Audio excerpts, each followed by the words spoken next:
Hello my dear students. So chemical coordination and integration chapter में आज हम लोग जिस ग्लैंड के बारे में पढ़ेंगे that is the pituitary gland, जिसे master gland of the body कहा जाता है। लास्ट सेशन में हमने पढ़ा कि अगर हम हमारे एंडोक्राइन सिस्टम की बात करें, एंडोक्राइन सिस्टम यानी वो सभी ग्लैंड्स जो हार्मोन्स बनाती हैं which provide a type of chemical control in the body, तो उसमें 10 ग्लैंड्स हमने देखी। कौन कौन सी ग्लैंड्स थी? हमारे ब्रेन में 3 ग्लैंड्स हैं, हाइपोथैलेमस, पिट्यूटरी, पीनियल। नेक में thyroid, parathyroid. Then thoracic cavity में हार्ट के पास थाइमस ग्लैंड।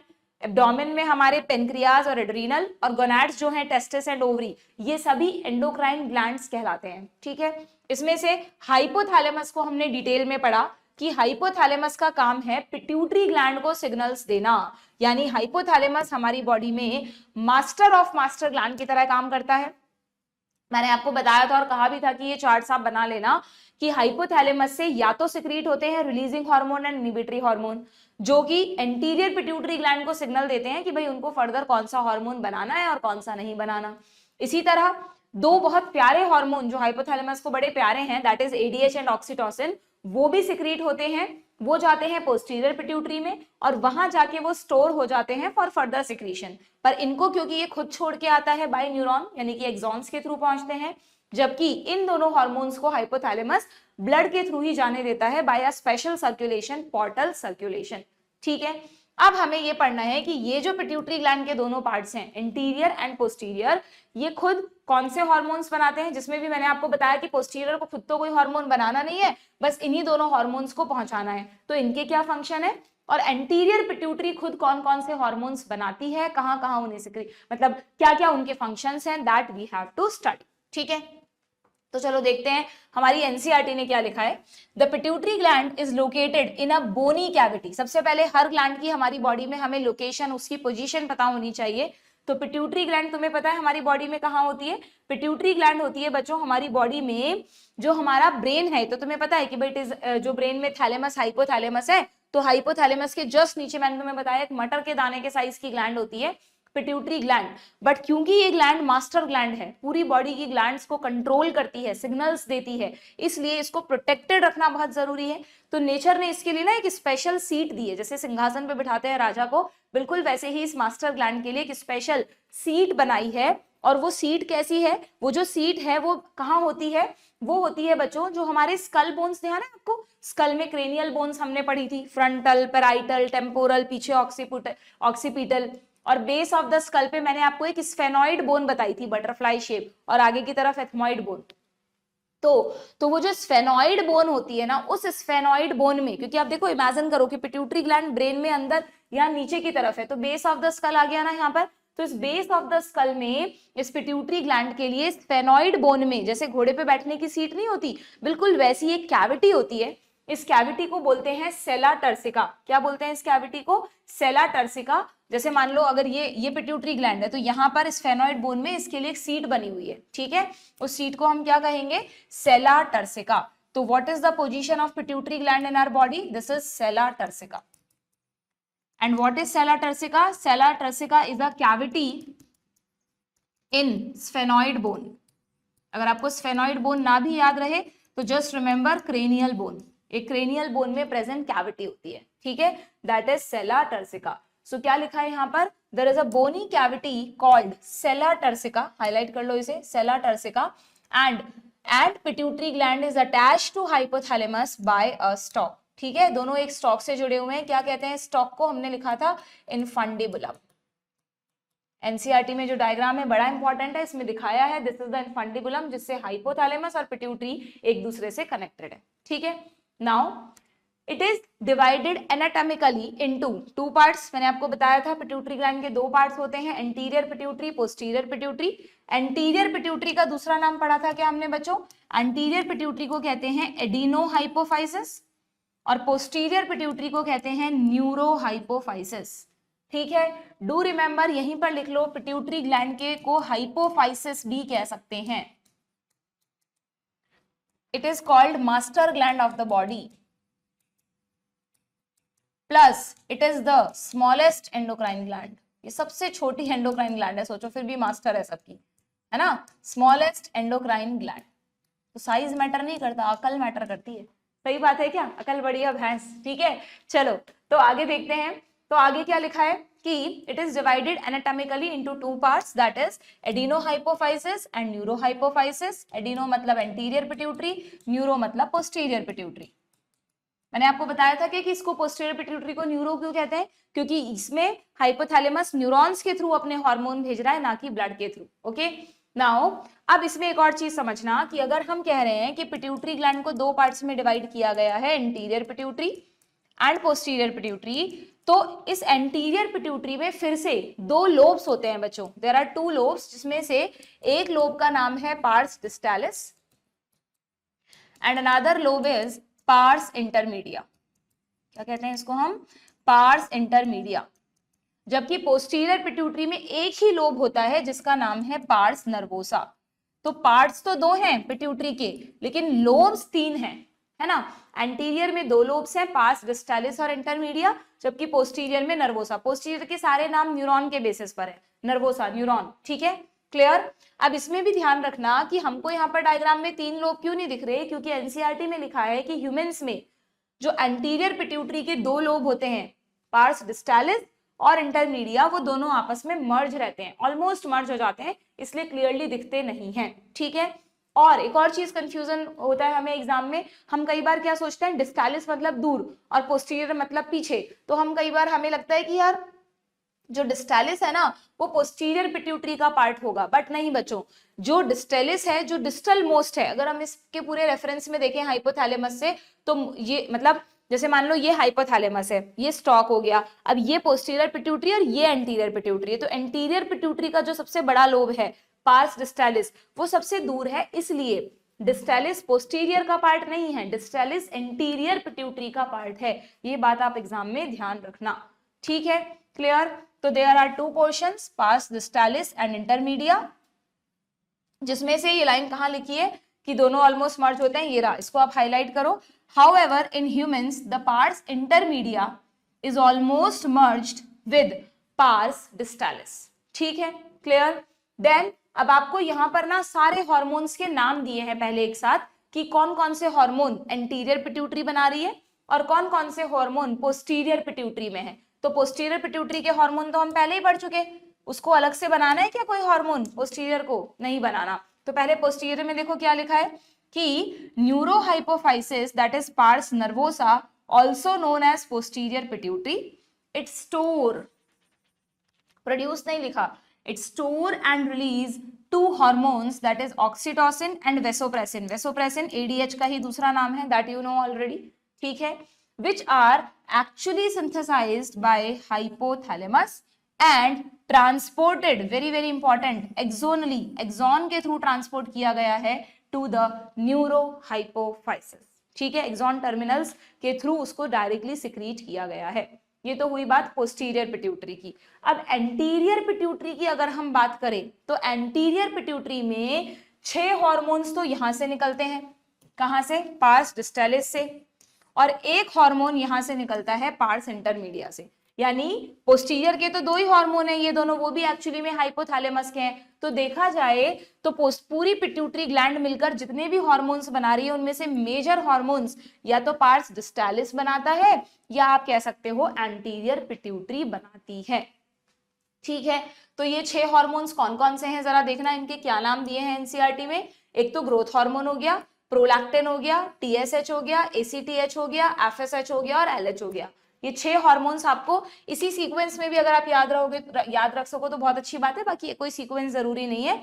जैसे मैं तो ऐसे याद करवाती हूँ बच्चों को कि ग्रोथ हार्मोन और प्रोलैक्टिन, ये दोनों हार्मोन सीधा टारगेट ऑर्गन्स पे काम कर रहे हैं, किसी एंडोक्राइन ग्लैंड पे काम नहीं कर रहे। ठीक है, फिर 2 हार्मोन्स हो गए, एक थायराइड ग्लैंड के लिए और एक एड्रीनल ग्लैंड के लिए। ठीक है, फिर 2 हार्मोन्स हो गए गोनाडोट्रोफिन, जिनमें एफएसएच हो गया और एलएच हो गया, ये दोनों को मिलाकर कहते हैं गोनाडोट्रोफिन्स। तो 6 हार्मोन्स तो हो गए एंटीरियर पिट्यूटरी में भी पार्स डिस्टालिस के, और इंटरमीडिया बिल्कुल छोटा सा लोब है और सिर्फ एक ही हार्मोन बनाता है जिसका नाम है मेलानोसाइट स्टिमुलेटिंग हार्मोन। ये हमारे स्किन में प्रेजेंट मेलानोसाइट सेल्स पर काम करता है। मेलानो वर्ड से आप समझ गए होंगे कि ये हमारे स्किन के पिगमेंटेशन के लिए रिस्पॉन्सिबल है। यू नो, हमारे स्किन में मेलानिन पिगमेंट होता है, सबको पता होगा, थोड़ा बहुत जेनेटिक्स में अगर पढ़ा हो आप लोगों ने।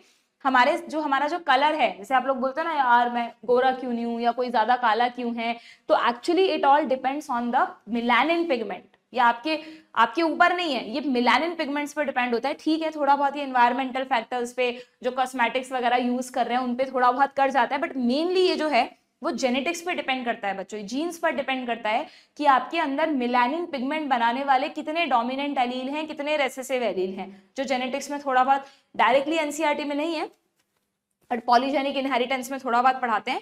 ठीक है, तो मिलानिन पिगमेंटेशन यानी आपके स्किन में कितना मिलानिन पिगमेंट बनेगा वो इस पर डिपेंड करेगा कि आपकी मिलानोसाइट्स कितना बना रही हैं, और वो कितना बनाएंगी वो डिपेंड करेगा कि एमएसएच उनको किस तरह से सिग्नल दे रहा है। ठीक है, तो इसके बारे में बताऊंगी डिटेल में कि ये मिलानिन पिगमेंट क्यों जरूरी है। जैसे कई बार हमें लगता है कि यार काश हम चलो ऐसे छोड़ो, तुम तो ऐसे समझो कि जैसे अफ्रीकन्स हैं उनको हम निग्रोस कहते हैं ना, कितने ज्यादा डार्क कॉम्प्लेक्शन के होते हैं, जबकि अमेरिकन हैं बड़े गोरे छट्टे होते हैं, बहुत फेयर कॉम्प्लेक्शन होता है उनका, और हम इंडिया में हम इंटरमीडिएट कॉम्प्लेक्शन होता है, मिक्स कॉम्प्लेक्शन होता है हमारा। तो वो इसलिए बच्चों वो हमें प्रोटेक्ट करने के लिए बनाया गया है, क्योंकि ये जो मिलानिन पिगमेंट है ना हमारा, काले होने से कभी भी एतराज मत करना, क्योंकि ये जो मिलानिन पिगमेंट है हमारा, ये एक्चुअली हमें सनलाइट के यूवी रेज से बचाता है। तो जो गर्म देश हैं, जो हॉट कंट्रीज हैं, अफ्रीका वगैरह, जो जहां पर डायरेक्ट सनलाइट पड़ती है, ज्यादा सनलाइट पड़ती है, वहां पर नेचर ने उनको ऐसे जीन्स दिए हैं जो उनमें ज्यादा मेलानिन बनाए। अगर वो इतने डार्क नहीं होते ना तो उन सबको स्किन कैंसर हो जाता। यूवी रेस से उनकी स्किन प्रोटेक्ट ही नहीं हो पाती, और यूवी रेस से आपको पता है स्किन कैंसर हो जाता है। जबकि जो कोल्ड कंट्रीज हैं, यूएसए वगैरह, जो टेम्परेट रीजन्स में आती हैं, बिल्कुल मतलब पोल से थोड़ा पहले ही आती हैं, उनमें क्या किया, वहां पे सनलाइट की इंटेंसिटी कम है, उनको जरूरत ही नहीं है ज्यादा मिलानिन की, तो उनमें कम मिलानिन बनता है, तो वो थोड़े से कम गोरे होते हैं। ठीक है, जबकि जो ट्रॉपिकल कंट्रीज हैं, मतलब इंटरमीडिएट वाले एनवायरमेंट की जैसे हम, तो हमारे में कलर चेंज भी होता रहता है और बहुत तरह के कलर कॉम्बिनेशंस होते हैं, है ना। तो ये जो मिलानिन पिगमेंट है, ये नेचर ने सोच समझकर हमको दिया है।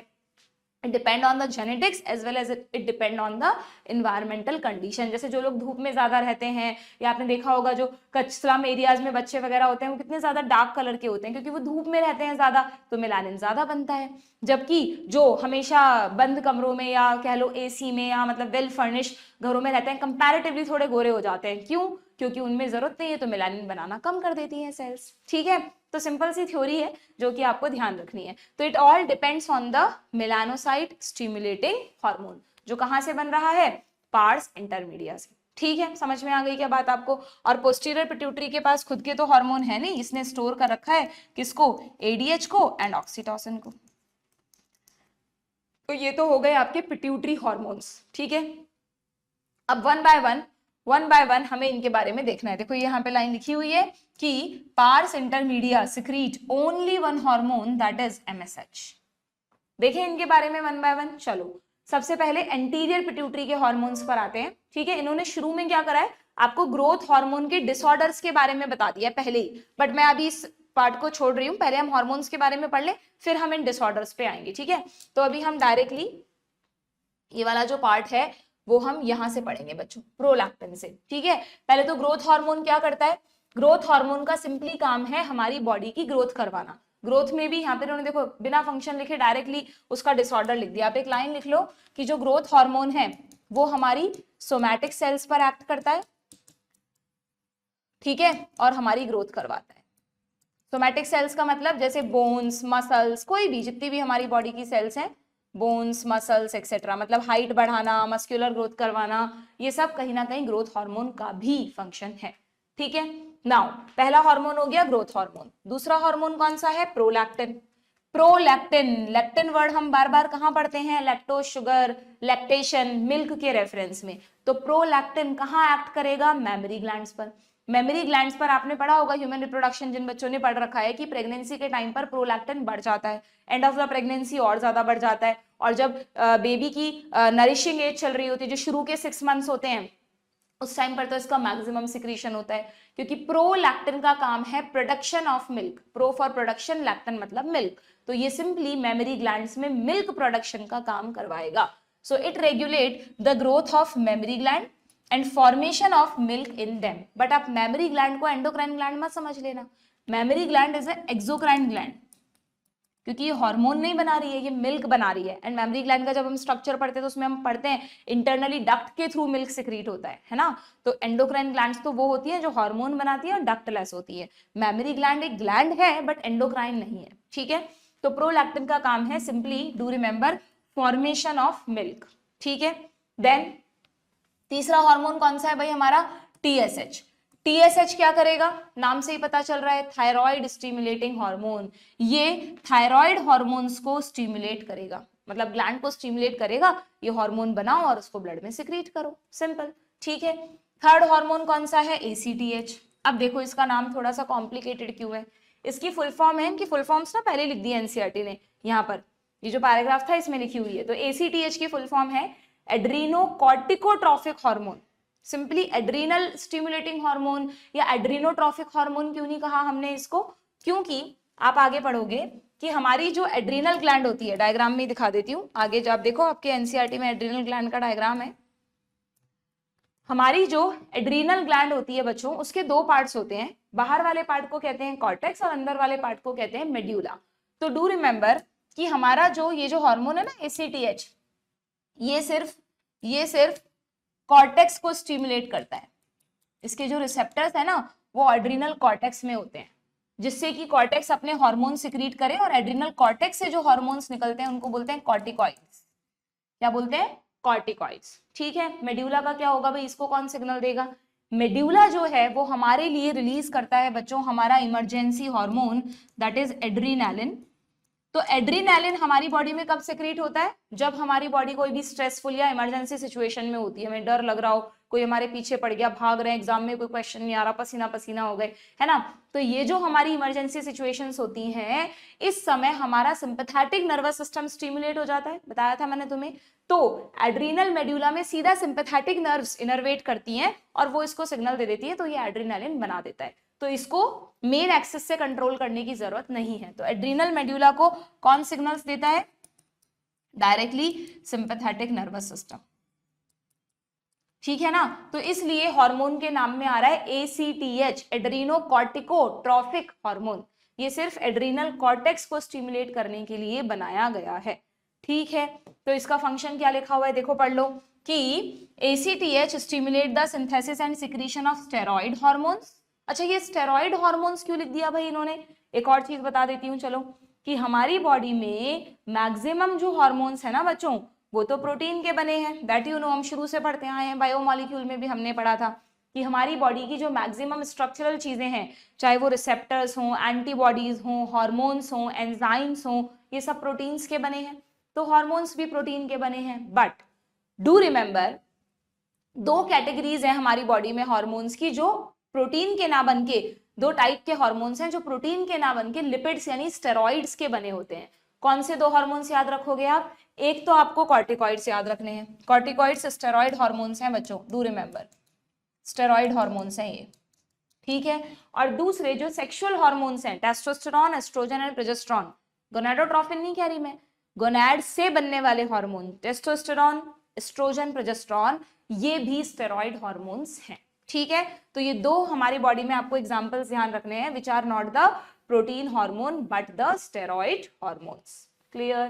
तो यहाँ क्या लिखा है कि एसीटीएच क्या करता है, स्टेरॉइड हार्मोन, सारे स्टेरॉइड्स को नहीं, कौन से स्टेरॉइड्स को, ग्लूकोकॉर्टिकॉइड। अच्छा अब यहाँ पे कॉर्टिकॉइड में भी ग्लूकोकॉर्टिकॉइड क्यों लगा दिया, पढ़ेंगे हम आगे।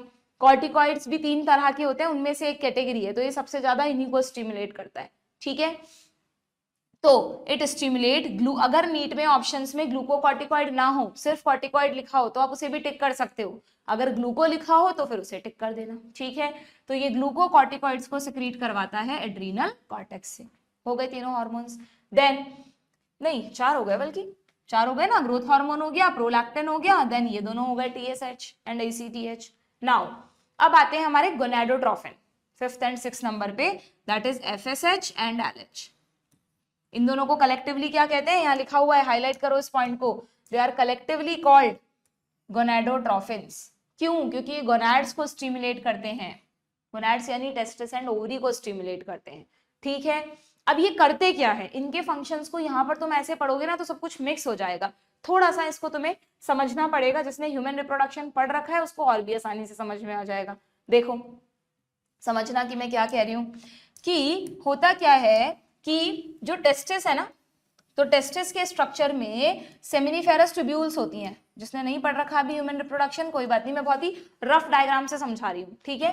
टेस्टिस के स्ट्रक्चर में क्या होती है, कुछ ट्यूब्यूल्स होती हैं और इन ट्यूब्यूल्स के अंदर कुछ सेल्स होती हैं, ठीक है। इन सेल्स का काम होता है स्पर्म्स बनाना। ट्यूब्यूल के अंदर ये सेल्स डिवाइड करके क्या बनाती है, स्पर्म्स बनाती हैं, ठीक है, क्लियर।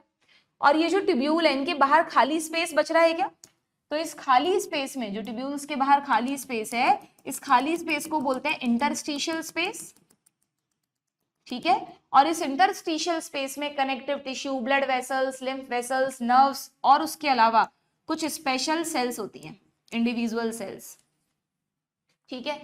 इन सेल्स को बोलते हैं बच्चों लीडिग सेल्स, साइंटिस्ट के नाम पर लीडिग सेल्स, और क्योंकि जिस जगह पर ये प्रेजेंट है उसके बेसिस पर इंटरस्टिशियल सेल्स। क्या बोलते हैं, इंटरस्टिशियल सेल्स, ठीक है। जबकि अंदर अंदर क्या बन रहे हैं, अंदर जो सेल्स है उनके नाम बताऊं क्या, वैसे अभी जरूरी नहीं है, बट अंदर जो सेल्स स्पर्म बनाती हैं उनको तो बोलते हैं स्पर्मेटोगोनिया, ठीक है। और कुछ बीच बीच में इनको नरिश करने के लिए सेल्स होती हैं जिनको बोलते हैं सर्टोली सेल्स, स्पर्म्स को नरिशमेंट देती हैं, इसलिए इनको नर्स सेल्स भी बोलते हैं। कई बार ना आप लोग नीट में क्या करते हो, लीडिग सेल और सर्टोली सेल को मिक्स कर देते हो, दोनों साइंटिस्ट के नाम पर है, but do remember S for Sertoli cell, वो एस फॉर स्पर्म को नरिश करती है, और ये जो बाहर है लीडिग सेल या इंटरस्टिशियल सेल, इनका क्या काम है, इनका काम होता है बच्चों, ये एंडोक्राइन सेल्स हैं, दे सिक्रीट टेस्टोस्टेरोन। तो अगर हम ऐसा कहते हैं कि ये जो टेस्टिस है वो डुअल फंक्शन कर रहा है, यानी स्पर्म्स भी बना रहा है और एंडोक्राइन ग्लैंड की तरह भी बिहेव कर रहा है, तो आपको ये पता होना चाहिए कि उसका कौन सा पार्ट ऐसा कर रहा है। तो टेस्टिस के सेमिनिफेरस ट्यूब्यूल में जो सेल्स हैं वो तो स्पर्म को बनाएंगी एंड नरिश करेंगी, ये क्या करेंगी, ये स्पर्म फॉर्मेशन, और सर्टोली सेल्स क्या करेंगी, स्पर्म नरिशमेंट, ठीक है। और ट्यूब्यूल के बाहर जो सेल्स हैं, दैट इज इंटरस्टिशियल सेल्स या लीडिग सेल्स, वो क्या करेंगी, वो टेस्टोस्टेरोन बनाएंगी, ठीक है। ये बात क्लियर है क्या। तो अब एफएसएच और एलएच के फंक्शन क्या है देखना।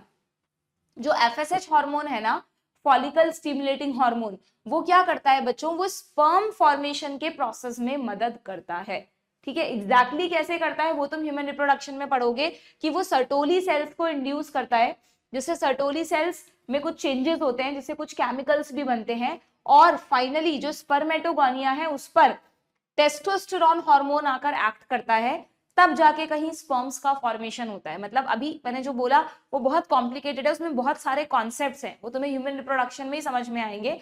तो तुम सिर्फ इतना सा याद रख लो कि जो एफएसएच हार्मोन है ना, उसका काम है स्पर्मेटोजेनेसिस करवाना।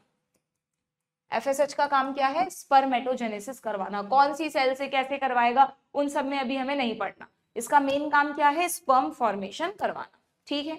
और जो दूसरा हार्मोन है एलएच, उसका काम है लीडिग सेल्स को स्टिमुलेट करना।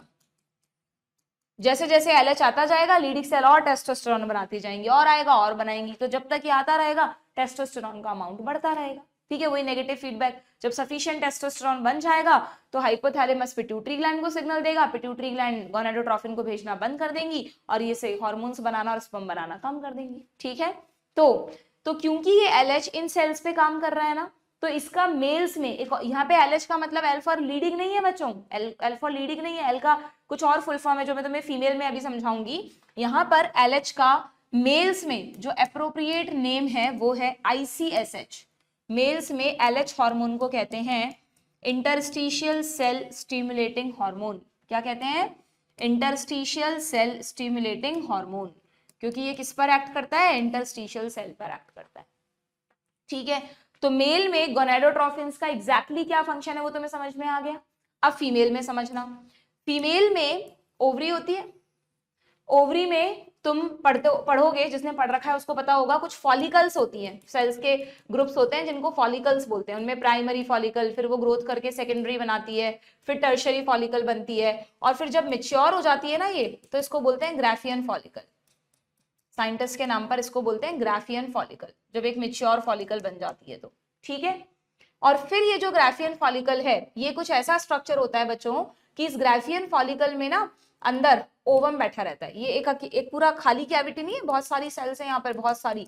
ठीक है, Graafian follicle is a cluster of cells जिसमें एक सेंटर में बैठा हुआ है ओवम। अभी मैं ओवम कह रही हूँ, बाकी जिसने ह्यूमन रिप्रोडक्शन पढ़ा है उसको पता है कि अभी एग्जैक्टली ओवम नहीं बना, ये सेकेंडरी oocyte वाली स्टेज पर ही है, बट वो कॉन्सेप्ट अभी मैटर नहीं करता। अभी तुम इसको ओवम समझ लो, फीमेल गैमीट समझ लो। ठीक है, तो ये फीमेल गैमीट बन के तैयार है, बट फीमेल गैमीट तो ओवरी में बैठा हुआ है। एंड यू नो, इसको अगर स्पर्म से फर्टिलाइज करना है तो इसको ओविडक्ट में जाना पड़ेगा, है ना। तो क्या होता है, ये जो ग्राफियन फॉलिकल है ना, ये रप्चर हो जाती है, ये रप्चर हो जाती है, और इसके रप्चर होने की वजह से फट जाती है ऐसे पेरीफेरी पर आकर।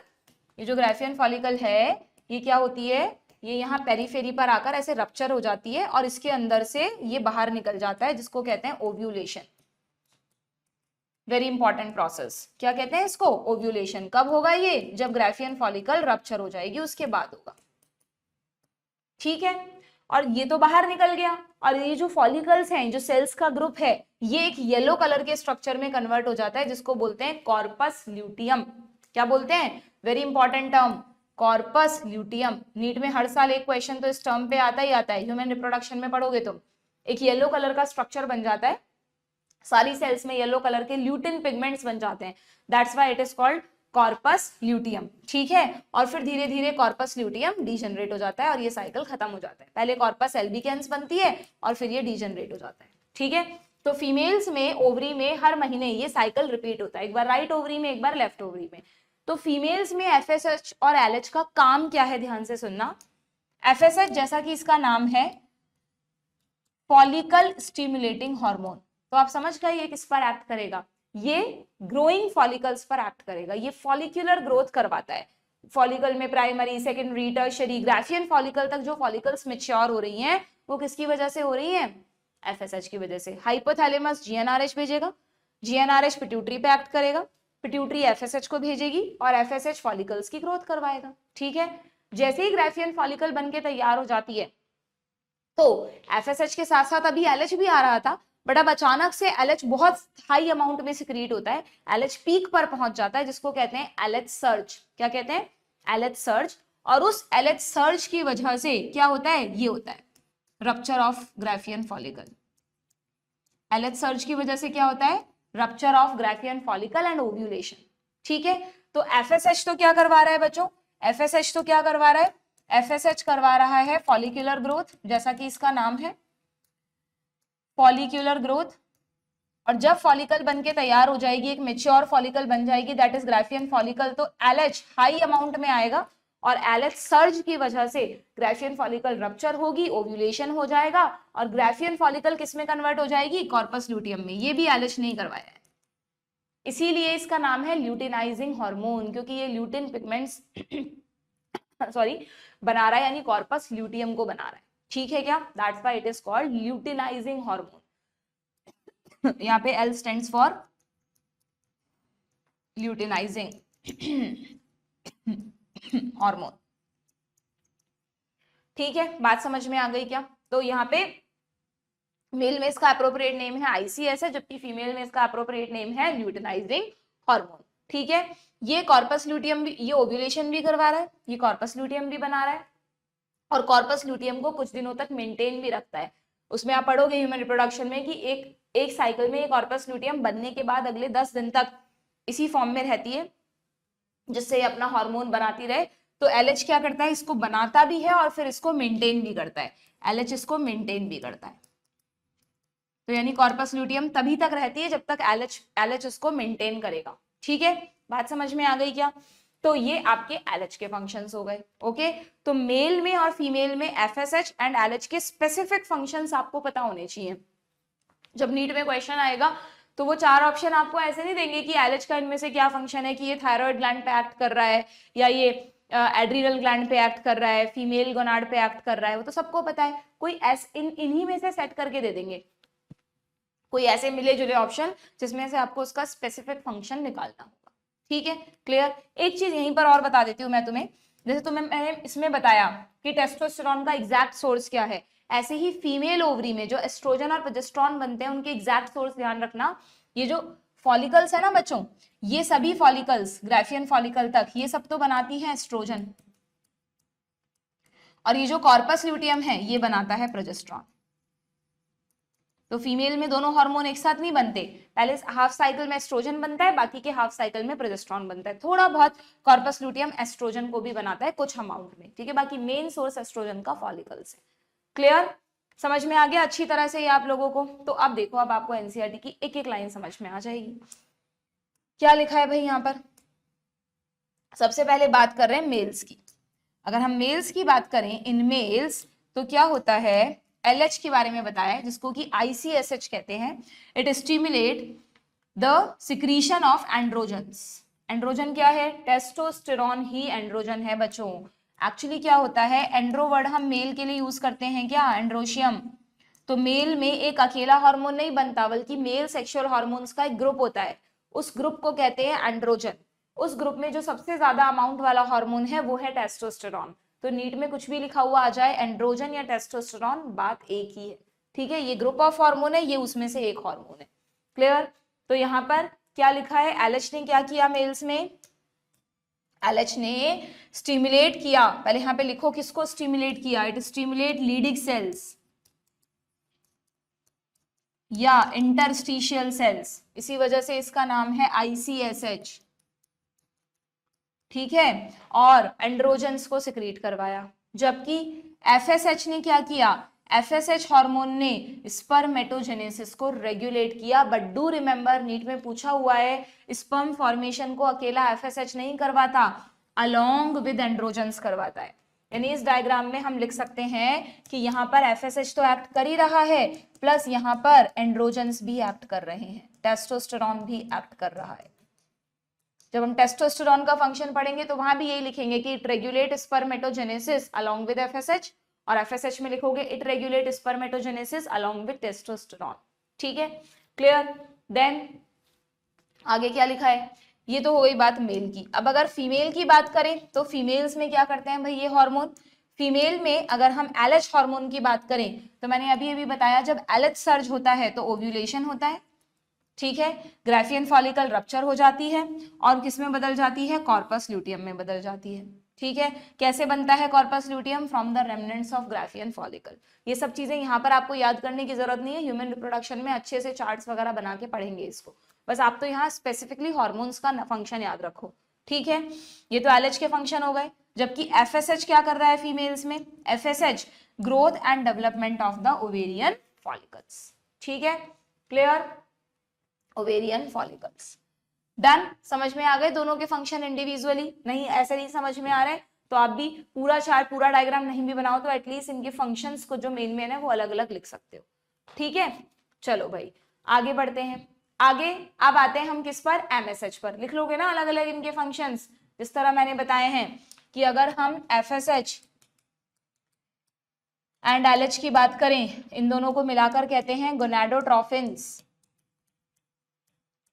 गोनाडोट्रोफिन्स, तो ये दोनों क्या कर रहे हैं, FSH मेल में क्या कर रहा है और फीमेल में क्या कर रहा है, LH मेल में क्या कर रहा है और फीमेल में क्या कर रहा है। LH को मेल में ICSH भी कहते हैं। ठीक है, अब लिख लोगे अब तो, FSH मेल में स्पर्मेटोजेनेसिस, स्पर्मेटोजेनेसिस, फीमेल में follicular growth, follicular growth. ICSH male में इंटरस्टिशियल सेल पर एक्ट करके टेस्टोस्टेरॉन बनवाता है, और फीमेल में क्या करता है, ओव्यूलेशन करवाता है एंड कॉर्पस ल्यूटियम को बनवाता है।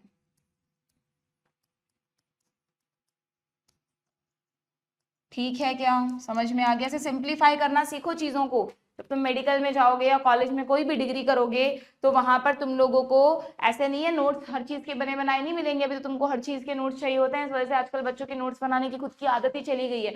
हमारे टाइम पे तो हमें टीचर समझा देते थे, हम फिर खुद बनाते थे हमारे नोट्स, ठीक है, हमें ये प्रैक्टिस होती थी जिसकी वजह से हमको नोट्स बनाना बहुत अच्छे से आता था। तुम लोगों को भी ये हैबिट होनी चाहिए, जब कोई चीज पढ़ते हो ना तो उसको सिंप्लीफाइड फॉर्म में एक बार नोट्स की फॉर्म में लिखा करो। यही एक्चुअली नोट्स बनाने की इंपॉर्टेंस है। अब आजकल तो बच्चे नोट्स ढूंढते रहते हैं, टॉपर्स नोट्स, कोई टीचर के बढ़िया से नोट्स हमें मिल जाएं। तो नोट्स का एक्चुअली पर्पस ये नहीं होता बच्चों की चीजें सिंप्लीफाइड फॉर्म में आपको बनी बनाई मिल जाए।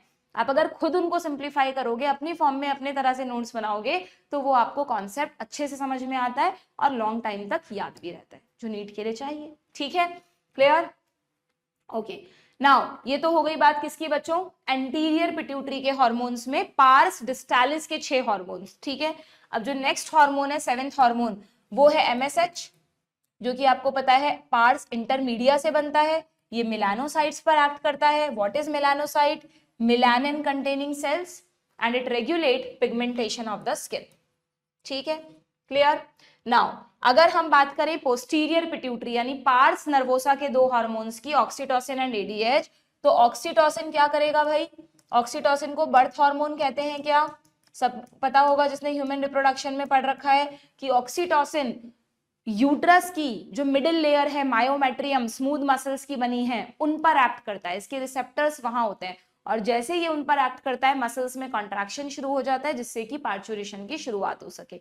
ठीक है, तो it act on the smooth muscles of our body, पर बॉडी में हर जगह नहीं, यहाँ पे स्पेसिफाई किया है स्टिमुलेट देयर कॉन्ट्रैक्शन, जैसे कि in females it stimulate a vigorous contraction, it stimulate a vigorous contraction of uterus at the time of child birth, plus एक जगह और एक्ट करता है बच्चों ऑक्सीटोसिन आफ्टर बेबी बर्थ, जब मदर को उसे फीड करना होता है तो मेमरी ग्लैंड से मिल्क को इजेक्ट भी तो करवाना है भाई। प्रोलैक्टिन ने तो क्या किया, मेमरी ग्लैंड्स में मिल्क को बनवा दिया, अब उस मिल्क को मेमरी ग्लैंड से बाहर निकालना है। तो मेमरी ग्लैंड में मसल्स भी होती हैं बच्चों, तो मेमरी ग्लैंड की मसल्स पे ऑक्सीटोसिन एक्ट करता है, उनमें कंट्रैक्शन करवाता है जिसकी वजह से मिल्क का इजेक्शन हो सके। तो डू रिमेंबर, अगर आपसे नीट में पूछते हैं which hormone is responsible for milk production, तब तो आपका आंसर होगा prolactin.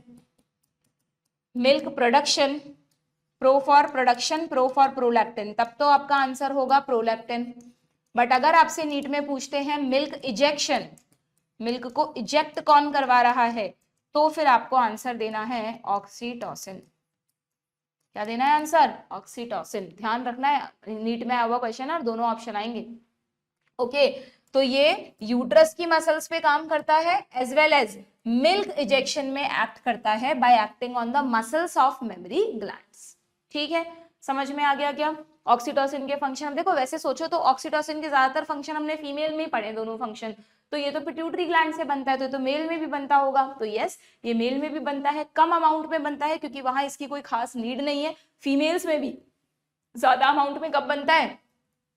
At the time of child birth and at the time of feeding. ठीक है, बाकी वैसे मेल और फीमेल में ऑल ओवर इसका एक फंक्शन और भी है, दैट इज इसको लव हार्मोन भी कहते हैं बच्चों, क्योंकि जब भी हमें किसी को भी देखकर, चाहे वो हमारे पेरेंट्स हैं, चाहे एक छोटा बच्चा है, किसी भी तरह की लव की फीलिंग होती है ना किसी के लिए, तो ऐसा बोलते हैं साइंटिस्ट कि उस वक्त हमारी बॉडी में ऑक्सीटोसिन रिलीज हो रहा है। कोई भी प्यारी सी चीज दिखती है, कोई नन्हा सा प्यारा सा हमें बर्ड का बेबी दिखे, कुछ भी, तो जो लव वाली फीलिंग आती है उसके लिए भी कहीं ना कहीं ऑक्सीटोसिन रिस्पॉन्सिबल है, तो it is also called love hormone. ठीक है, क्लियर? सो ऑक्सीटोसिन के फंक्शन क्लियर हो गए। नाउ लास्ट में आते हैं किस पर? वेसोप्रेसिन पर। तो जो वेसोप्रेसिन हार्मोन है which is the last hormone, 9th hormone, ये दोनों हाइपोथैलेमिक हार्मोन्स हैं, पिट्यूटरी ने सिर्फ इनको स्टोर करके रखा हुआ है। इसका फंक्शन तो बड़े अच्छे से पढ़ चुके हैं, रासलीला करता है ये, है ना?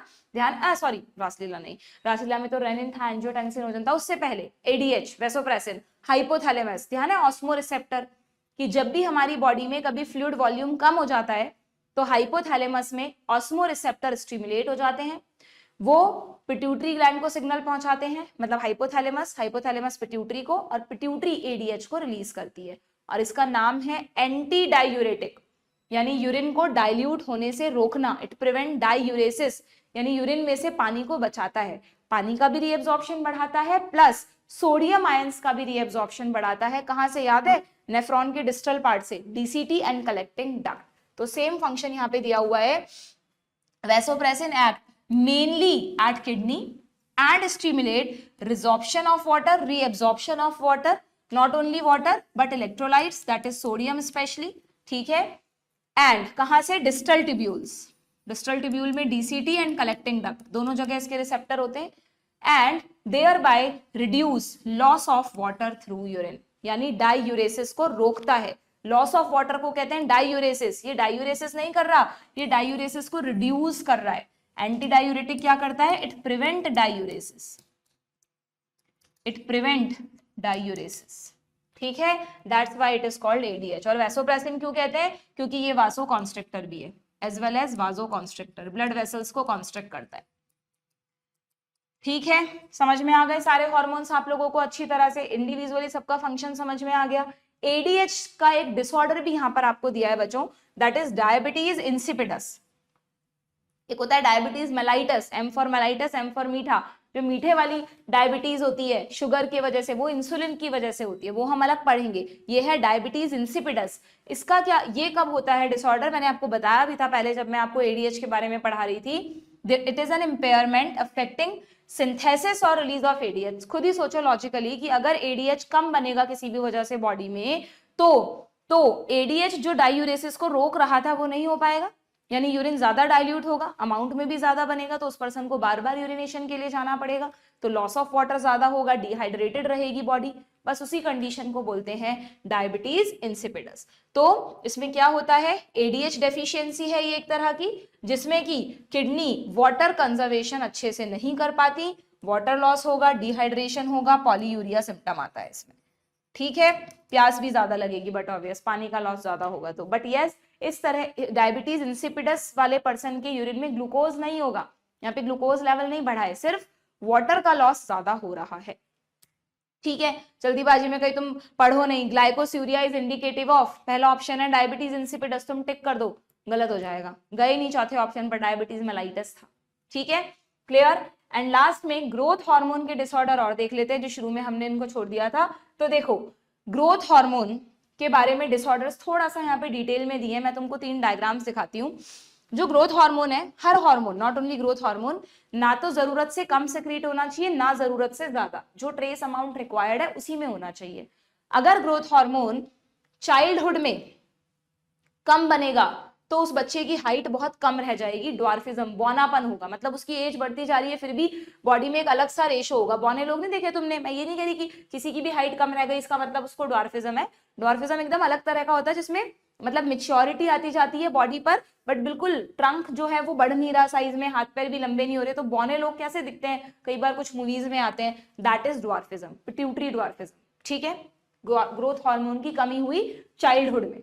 देन अगर ग्रोथ हार्मोन जरूरत से ज्यादा बन गया तो पर्सन बहुत लंबा हो जाएगा, खली की तरह, उससे भी ज्यादा लंबा, है ना। ये एक नॉर्मल पर्सन दिखाया है तुम्हें, उसके कंपैरिजन में देखो कितना लंबा है ये आदमी, तो इसको कहते हैं जाइजेंटिज्म, जाइजेंट हो गया, बहुत लंबा हो गया, ठीक है। ये दोनों डिसऑर्डर कब होंगे? अगर चाइल्डहुड में ग्रोथ हार्मोन की डेफिशिएंसी या ओवर प्रोडक्शन हो रहा है तो। एक और डिसऑर्डर होता है ग्रोथ हार्मोन अगर एडल्टहुड में अचानक से ज्यादा बनने लग जाए किसी भी वजह से, तो अब हाइट तो बढ़ चुकी है तब तक पर्सन की, तो हाइट पर तो कोई इफेक्ट होगा नहीं, क्योंकि हाइट तो आपको पता है 16, 17, 18 साल तक बढ़ती है, उसके बाद बोन्स का फ्यूजन हो जाता है। तो अगर किसी के मिड एज में 25-30 साल की एज में ग्रोथ हार्मोन अचानक ज्यादा बनने लगा ना बच्चों, तो उसकी बॉडी में क्या होगा, जो मेन सिम्टम्स आएंगे वो फेशियल फीचर्स पर आएंगे। जो उसका फेस में जो भी एक रेशो होता है वो डिसफिगरमेंट हो जाएगा उस रेशो का। जैसे आपको यहाँ पे 2 फेस को कंपेयर किया, this is normal face and this is enlarge face, तो इसमें है ना ये वाला पार्ट थोड़ा सा, मतलब ऐसे नहीं होगा आधे फेस में होगा और आधे में नहीं, तो कंपेयर करके दिखाया है, पूरे फेस पे ही होगा, ठीक है। ये वाला पार्ट ज्यादा ब्रॉड हो जाएगा, नोज है वो थोड़ी ज्यादा लंबी हो जाएगी, लिप्स थोड़े मोटे हो जाएंगे, है ना, जॉ है वो भी थोड़ा सा अलग सा डिसफिगरमेंट होने लगेगा। तो फेशियल डिसफिगरमेंट अगर एक एज के बाद बहुत ज्यादा एक्सेसिवली हो रहा है तो इस कंडीशन को कहते हैं एक्रोमेगाली। मेगा यानी बढ़ना, एक्रो यानी ये जो मेन इंटीरियर पार्ट जो फेस के हैं उनका, तो एक्रोमेगाली, ठीक है। और आपकी एनसीईआरटी में लिखा है कि अगर इस एक्रोमेगाली को समय पे ट्रीट नहीं किया गया तो some time it may lead to death, ठीक है। तो देखो क्या क्या लिखा है यहाँ पर, पॉइंट्स देख लो आप सबसे पहले तीनों डिसऑर्डर्स के बारे में। Over secretion of growth hormone stimulate abnormal growth of the body leading to जाइजेंटिज्म।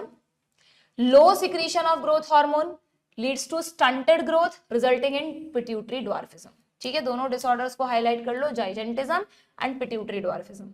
Now excess secretion of growth hormone in adults, especially in middle age, results in severe disfigurement, especially of face, and this is called acromegaly, which may lead to serious complication। और वो इसलिए क्योंकि generally इसका पता तब चलता है जब बहुत ज्यादा एक्रोमेगाली के फीचर्स आते हैं। यहाँ पर लिखा है कि सीरियस कॉम्प्लिकेशंस होंगे और प्री मेच्योर डेथ भी हो जाएगी, समय से पहले उस पर्सन की डेथ भी हो जाएगी इफ अनचेक्ड, अगर इस प्रॉब्लम को ट्रीट नहीं किया गया तो।